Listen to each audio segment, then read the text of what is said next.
We know the Cavs have talked to a number of head coaching candidates. Do you have a sense where they are in the process of hiring one? We've heard James Borrego. You've heard Kenny Atkinson is kind of the leader. Are those accurate, or are those guys that are highly thought of, you think? I actually think James Borrego is the leader in the clubhouse. That's the sense that I get from my sources.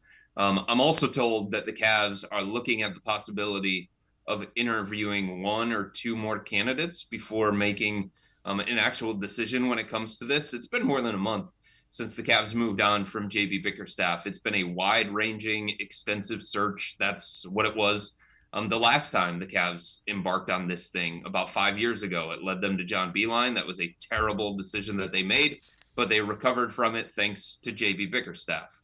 In saying that, I do believe that the Cavs are comfortable with the candidates that they've interviewed. They've moved on to the in-person interviews, which are really, really important during this process. They've had some guys that they've talked to over Zoom. I'm told that the number of candidates that they had conversations with is close to double digits. But everything that I continue to hear, Dave, is that James Borrego is somebody who impressed them in their interviews. There are two interviews with him, one over Zoom and one in person. He does fit the parameters of the offensive mind that they're looking for to kind of get the most out of Darius Garland and Donovan Mitchell together and try and improve this offense to a level where it's better than what it was in the last two playoffs. And James Borrego has so many different ties because of his 1 year in New Orleans with people that the Cavs really, really trust. So the kind of feedback that they're getting, number one, has been flattering. But number two, it's coming from guys that the Cavs have close connections to.